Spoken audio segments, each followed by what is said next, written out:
Shalom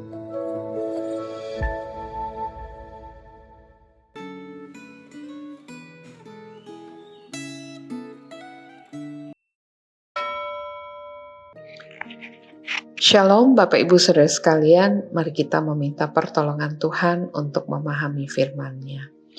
Tuhan, berikanlah kami pengertian dari Roh-Mu, supaya kami boleh memahami firman-Mu dan boleh melakukannya di dalam kehidupan kami. Di dalam nama Tuhan kami Yesus Kristus kami berdoa. Amin. Pembacaan kita pada hari ini di dalam Galatia 5, 16-26. Galatia 5, 16-26, saya hanya akan membacakan 16-18. Mari kita memperhatikan pembacaan firman Tuhan kita. Maksudku, hiduplah oleh roh, dan kamu tidak akan menuruti keinginan daging. Sebab keinginan daging berlawanan dengan keinginan roh, dan keinginan roh berlawanan dengan keinginan daging, karena keduanya bertentangan, sehingga kamu tidak melakukan apa yang kamu kehendaki. Namun, jikalau kamu memberi dirimu dipimpin oleh roh, maka kamu tidak hidup di bawah hukum Taurat. Tema kita pada hari ini, roh yang menumbuhkan buah. Pada umumnya, kesehatan dan manfaat sebuah pohon terlihat dari buahnya. Walaupun ada pohon yang ditanam untuk dimanfaatkan batangnya atau daunnya atau akarnya. Dan ada pula pohon yang ditanam karena keindahannya. Sebagian besar pohon ditanam karena buah yang dihasilkannya.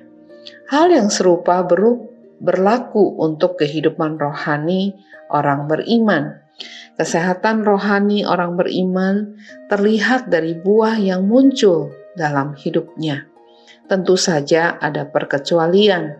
Salah satu penjahat yang disalibkan bersama Yesus Kristus mempercayai Kristus saat digantung di kayu salib.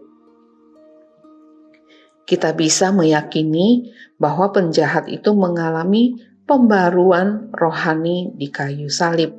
Akan tetapi, sisa hidupnya terlalu singkat sehingga ia tidak memiliki kesempatan untuk menghasilkan buah rohani semasa hidupnya.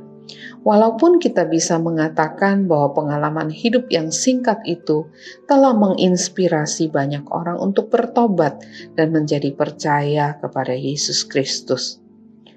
Ciri dari orang yang telah dilahirkan kembali oleh Roh Kudus adalah adanya buah yang bersifat rohani.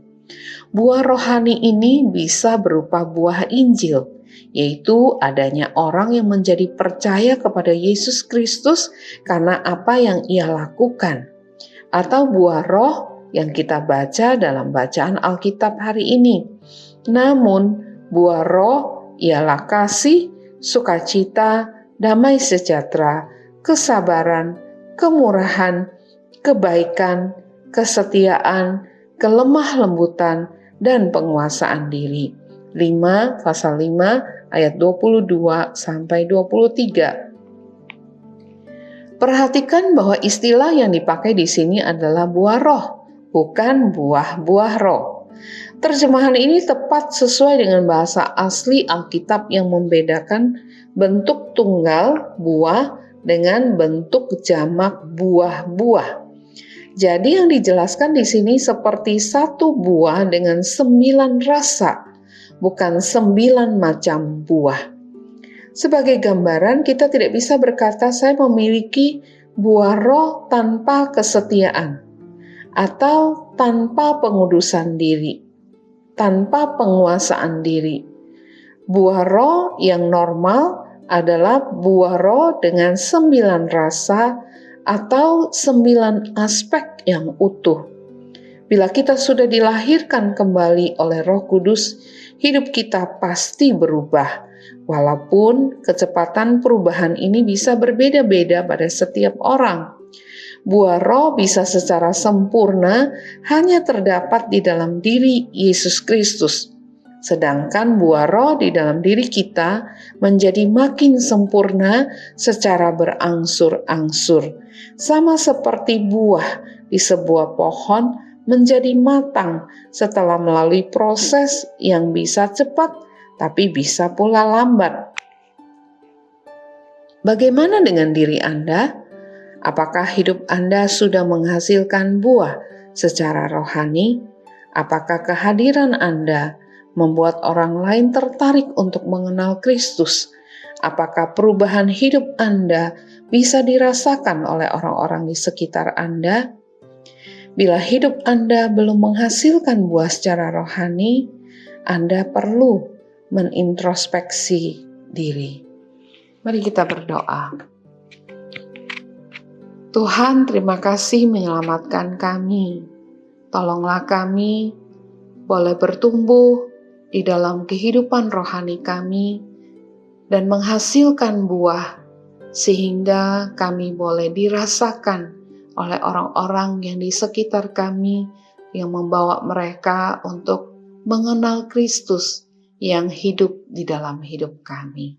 Berkati kami hari ini Tuhan, di dalam nama Tuhan Yesus kami berdoa. Amin.